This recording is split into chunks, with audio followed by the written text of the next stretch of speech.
The horizon cut through the darkness of space, its engines humming quietly as it approached the purple planet. Commander Elijah Moore stood on the observation deck, hands clasped behind his back, his eyes fixed on the strange world growing larger in the viewscreen. XP-742, he said quietly to himself. What secrets are you hiding? The planet looked beautiful and dangerous at the same time. Its atmosphere glowed with purple light, swirling around 3 large continents separated by deep blue oceans. Command had sent them here after long-range scans showed signs of intelligent life. Their mission was simple but risky. Make peaceful contact. Elijah turned as the door slid open. Dr. Olivia Wright entered, her dark hair pulled back in a tight bun. Data pad in hand. Commander, I've finished analyzing the biological scans, she said, excitement clear in her voice.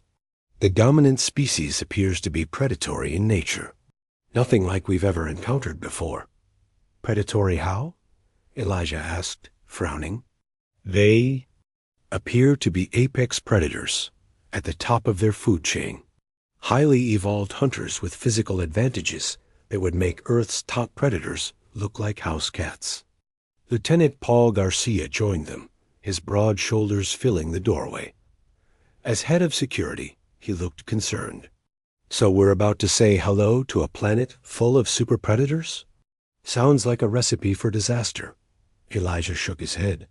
Command believes peaceful contact is possible. They're intelligent beings, not mindless animals. Intelligence usually brings understanding.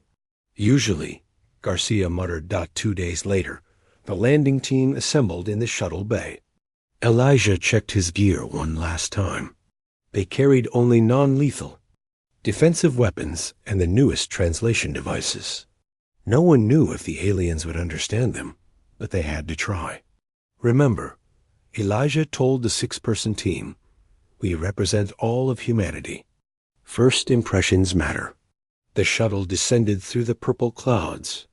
Everyone grew quiet as the alien landscape came into view. Massive trees with blood-red leaves stretched toward the sky. Strange sounds echoed through the air, calls, and cries unlike anything on Earth. Reminds me of the Amazon, but more. Alien, Garcia said as they landed in a small clearing they stepped out onto, the surface of XP-742. The air smelled sweet, but with an undertone of something metallic. Dr. Wright immediately began taking samples while Garcia set up a perimeter. Movement. In the trees, one of the junior officers whispered, pointing to the forest edge. Everyone froze. The red leaves rustled. Then they appeared. The aliens emerged slowly from the forest. They stood nearly 9 feet tall on powerful hind legs. Their bodies were covered in scales that shifted color slightly as they moved, mostly deep green with hints of blue and purple. Each had 4 arms ending in clawed hands that looked sharp enough to tear through metal. Their heads were reptilian, with rows of sensory organs along the sides. Stay calm, Elijah whispered. No sudden movements. Dr. Wright whispered in awe. They're beautiful. The largest of the aliens stepped forward. It made a series of clicking and growling sounds. The translation device on Elijah's wrist blinked, but produced no translation. Elijah stepped forward slowly and raised his empty hands. We come in peace. We are visitors from another world. The alien tilted its head, studying him with large yellow eyes. It sniffed the air, then made more sounds to the others. The translator caught fragments. ... strange smell. Not prey ... small ... They're discussing us, Dr. Wright said quietly. I think they're trying to figure out what we are. The lead alien suddenly extended all 4 arms, displaying its claws, and letting out a loud roar. Everyone except Elijah stepped back. He held his ground, keeping his hands visible. We mean no harm, he repeated calmly despite his racing heart. The alien stepped closer, towering over him. It leaned down until its face was level with Elijah's. He could feel its warm breath and smell something like cinnamon and copper. After what felt like forever, the alien stepped back and made a gesture to the others. They relaxed slightly. "I think we passed some kind of test," Garcia said. Over the next few days, they established a small camp near the clearing. The aliens, which they began calling the Karax based on sounds from their language, kept their distance but watched constantly. The translation devices slowly began making sense of their language. Dr. Wright spent hours observing them. "They're apex predators," she told Elijah on the 5th night. "They evolved as pack hunters. Their society seems built around hunting skill and strength. Each one has scars. I think they fight for position." "Are they dangerous to us?" Elijah asked. "All predators are dangerous," she replied. "But they're also intelligent. They're curious about us." On the 7th day, more Karax arrived. Among them was one larger than the rest, with scales so dark they almost looked black. The others showed clear signs of respect toward this one. The translation device finally managed full sentences as the dark-scaled Karax approached Elijah. "You are not hunters," the device translated. "You have no claws, no fangs. Your skin is soft." "How do you survive?" Elijah smiled. "We have different strengths. We build tools. We work together. We think and plan." The Karax leader made a sound the translator couldn't interpret. Then, "Thinking does not stop teeth from tearing flesh." "No," Elijah agreed, "but it can prevent the attack before it happens." The Karax studied him with those yellow eyes. Elijah felt like he was being sized up, not as an equal, but as potential prey. "We will watch," the Karax leader finally said.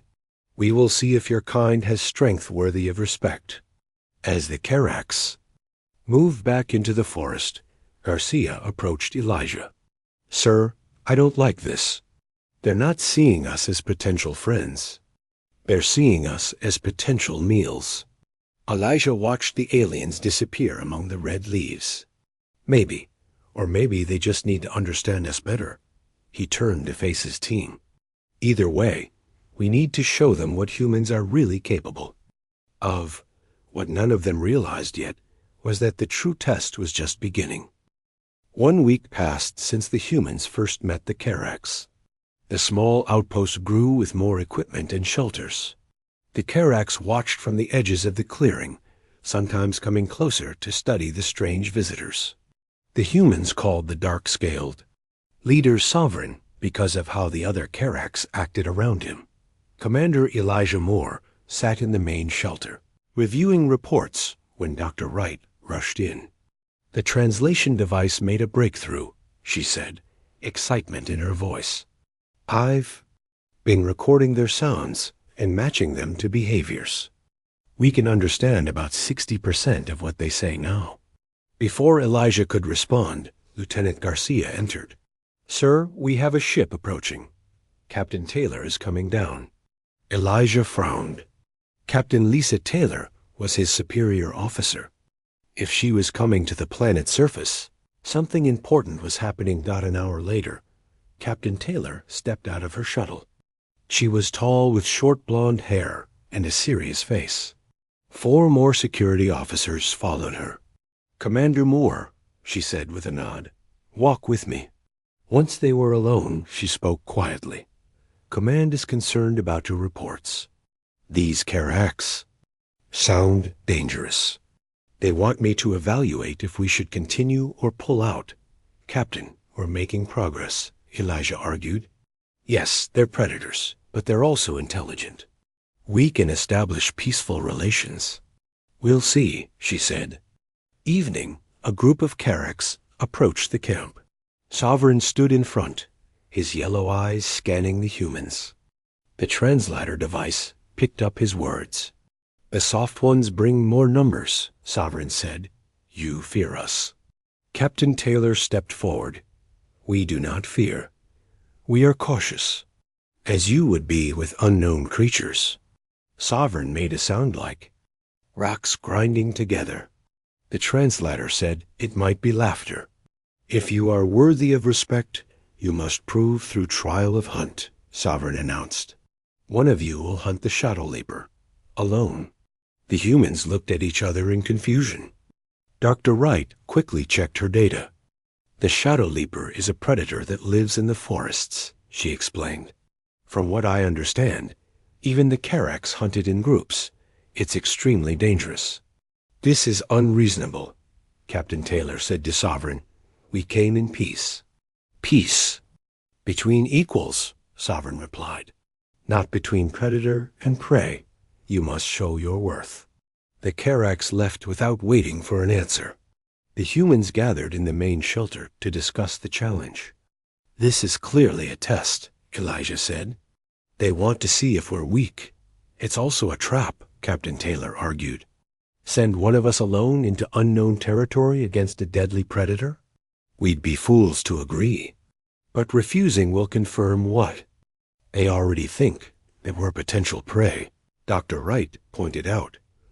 Lieutenant Garcia, who had been quiet, finally spoke.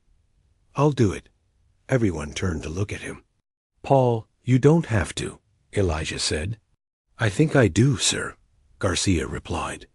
I've been watching them. They respect strength and skill. If we refuse, they'll never see us as equals. Captain Taylor studied him. You understand this could be suicide? Garcia nodded. Yes, Captain. But I was a wilderness survival instructor before joining security. If anyone has a chance, it's me. After hours of debate, they agreed. Garcia would accept the challenge, but with preparation.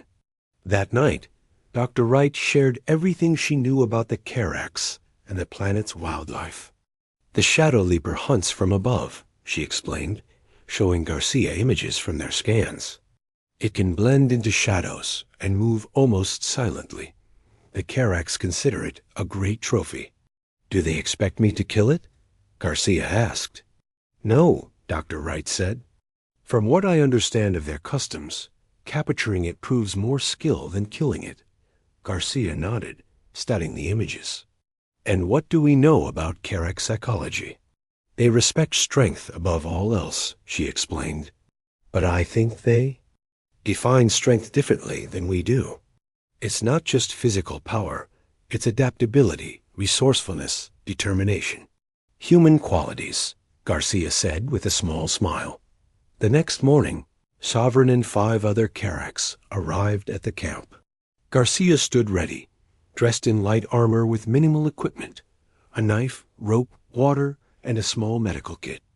This human accepts the trial of hunt, Captain Taylor announced. Sovereign studied Garcia. The prey is called Shadow Leaper. You must track, capture, return with it alive. 3 days only. No weapons that kill from distance. Garcia nodded. I understand. Sovereign pointed to the dense forest beyond the clearing. It hunts there. You hunt there too. As Garcia prepared to leave, Elijah approached him. You don't have to prove anything, Paul. With all due respect, sir, I think I do. Garcia replied. Not just for me, but for all humans. They need to understand what we're capable of. Captain Taylor joined them. Lieutenant, your orders are to stay alive first. Complete the mission second. If at any point you believe your life is in immediate danger, abort and return to base. That's an order. Garcia saluted. Yes, Captain. As dawn broke across the alien world, Garcia stood at the edge of the forest. Behind him, humans watched with concern. Around them, the Karax watched with what looked like smug confidence. None of them believed the soft-skinned alien would succeed. Garcia took a deep breath and stepped into the shadows of the forest. The hunt had begun. 2 weeks passed since Lieutenant Paul Garcia captured the Shadow Leaper. Relations between humans and the Karax improved. The aliens no longer watched the humans like potential prey. Now they approached with curiosity. Some even tried to learn human words. Sovereign, the dark-scaled leader, invited the humans to visit the main Karak settlement. Commander Elijah Moore saw this as a big step forward. "This is exactly what we hoped for," he told Captain Lisa Taylor. As they prepared for the visit, first contact is going well. Captain Taylor wasn't so sure. "Some of them still look at us like we're strange animals, not equals." Dr. Olivia Wright joined them, holding her datapad. "Actually, their behavior is complex. They respect Lieutenant Garcia after his hunt, but they're still deciding about the rest of us. Not all Karaks welcome the humans." A large warrior with pale blue markings on his claws watched the humans with cold eyes. The humans called him Frostclaw because of these markings. He always stayed back, clicking angrily to others when humans were near. "That one troubles me," Paul said, nodding toward Frostclaw during a meeting.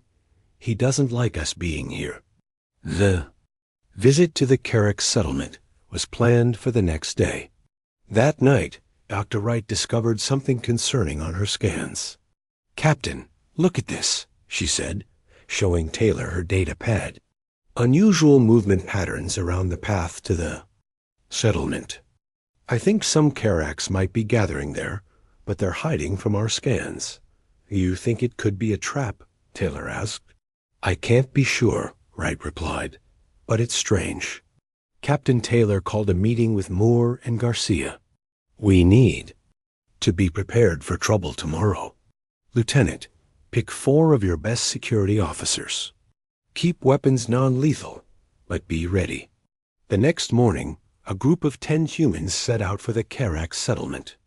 Captain Taylor, Commander Moore, Dr. Wright, Lieutenant Garcia, and 6 security officers walked along the path provided by Sovereign. The forest seemed quiet, too quiet. Paul noticed the usual animal sounds were missing. "Something's not right," he whispered to Captain Taylor. Before she could respond, movement flashed in the trees. Suddenly, Karak's warriors dropped from above, surrounding them. Frostclaw stepped forward, his forearms extended to show his claws. The translation device captured his words. "Humans do not belong here. You threaten Karak's future. Now you will be removed." Captain Taylor remained calm. "We came in peace on Sovereign's invitation." "Sovereign grows weak," Frostclaw hissed, showing respect to prey things. More Karaks appeared, cutting the humans off from retreat. They were surrounded by at least 20 warriors, all with claws ready. "Split up," Captain Taylor ordered quietly. "Make them divide their forces." The humans broke into 3 groups, moving in different directions. The Karaks were surprised by this response. They had expected the humans to bunch together in fear. Commander Moore led his group toward a dense part of the forest. He grabbed a small device from his pocket and activated it. Bright flashes and loud sounds erupted, creating a distraction. The Karaks near him covered their sensitive eyes and ears. Captain Taylor's group used hand signals to coordinate their movements. The Karaks couldn't understand these silent communications. While the aliens focused on the humans' hands, the humans were actually watching each other's feet and body positions, planning their next moves. Dr. Wright had studied Karak's biology for weeks. Now she used that knowledge. "Aim for the sensory organs on the sides of their heads," she told the security officers. "They're sensitive to sound." The security officers used sonic devices that emitted high-pitched noises. The sounds didn't harm the Karaks, but disoriented them enough to create openings for escape. Despite being outnumbered and physically weaker, the humans held their ground through teamwork and strategy. They didn't try to defeat the Karaks in direct combat. Instead, they confused and divided them. Frostclaw realized his ambush was failing. In anger, he charged directly at Captain Taylor, who had become separated from her group. The massive Karak's warrior towered over her, his claws ready to strike. Taylor didn't run.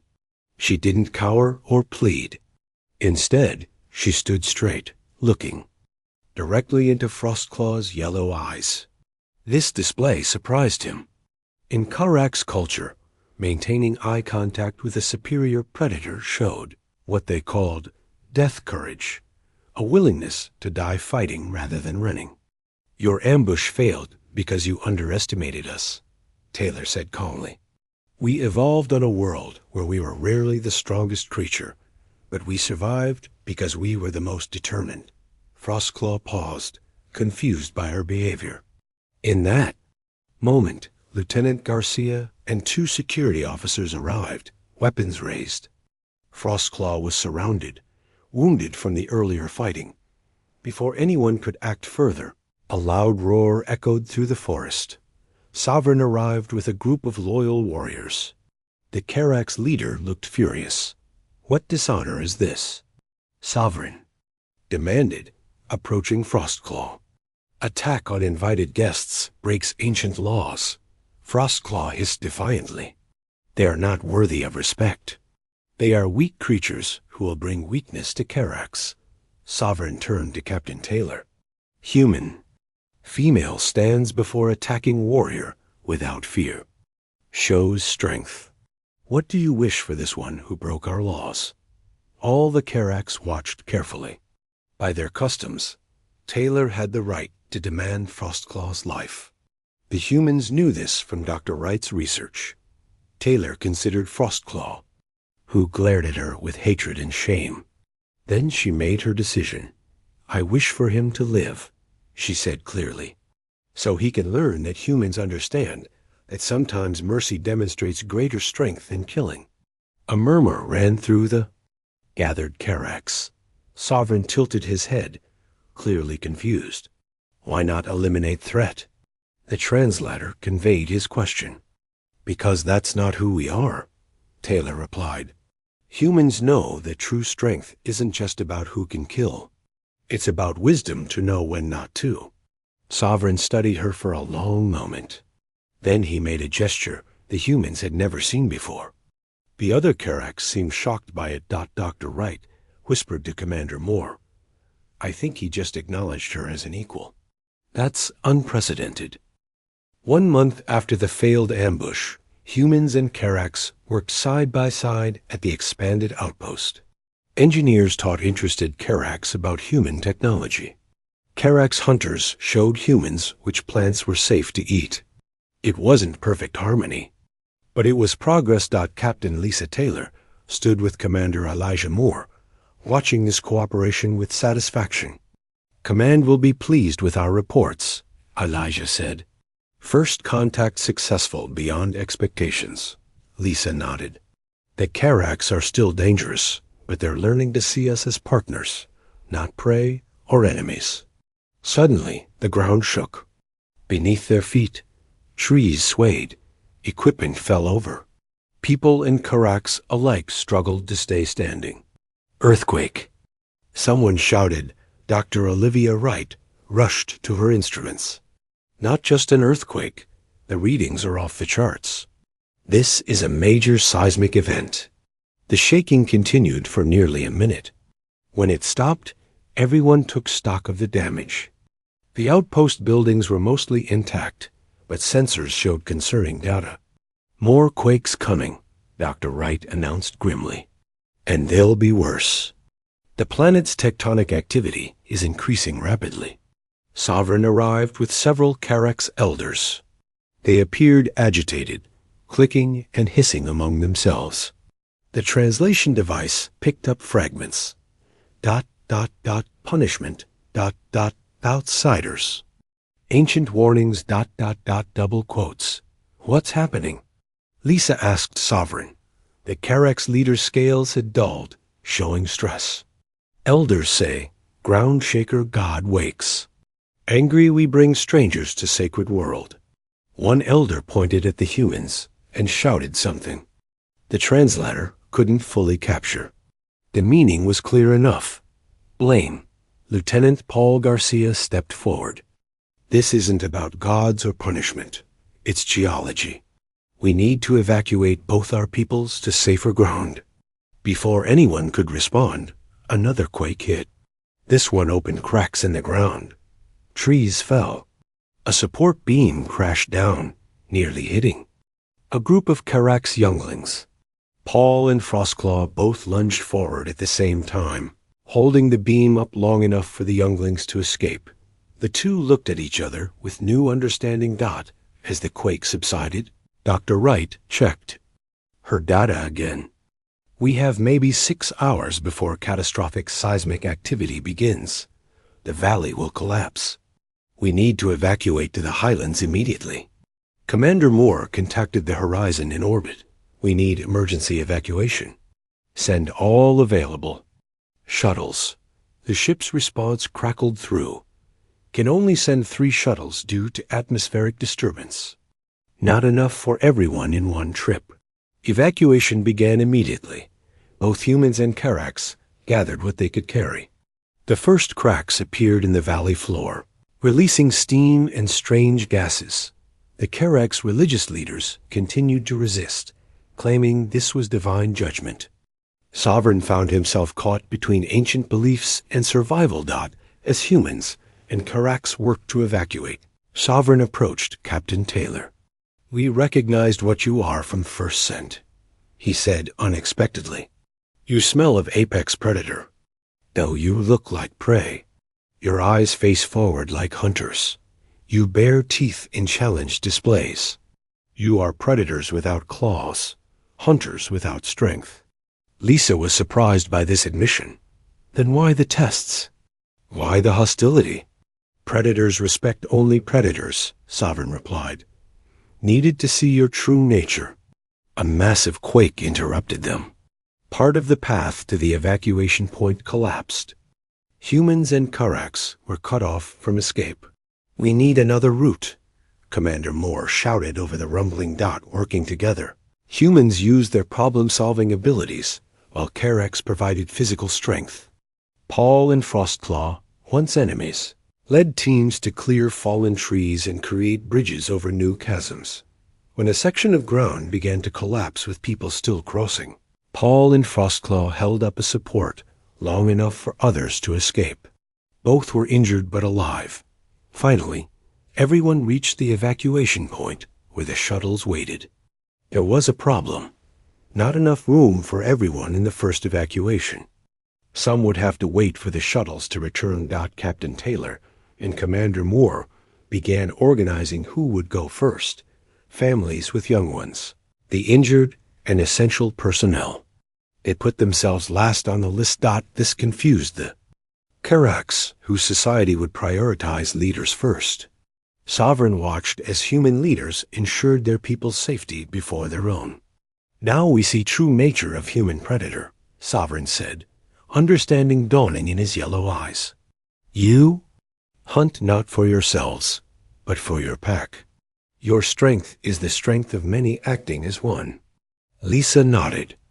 That's how we survived on Earth. Not by being the strongest individually, but by working together. The ground shook again. Time was running out. Go, Sovereign told his people. Learn from humans. Remember what you see here. Against Karak's tradition, Sovereign also stayed behind with the last group. Standing beside the human leaders, he watched the shuttles lift off with the first evacuees. While they waited for the shuttles to return, Lisa asked, "Why did you really invite us to your settlement that day?" "To see if you would come knowing." "Danger might wait," Sovereign admitted. "Brave, but foolish."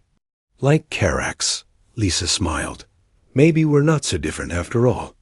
Hours later, aboard the Horizon, humans and Karaks gathered in the observation deck. Below them, massive geological changes transformed the planet's surface. The valley where they had met was gone, swallowed by the shifting land. Dr. Wright finalized her report.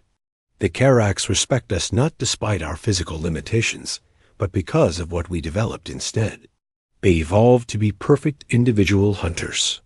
We evolved to change the rules of the hunt entirely."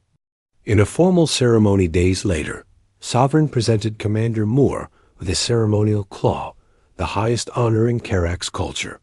With it came a warning to the galaxy that Sovereign asked to be recorded in the human archives. The soft-skinned ones do not need claws or fangs. They are more dangerous without them.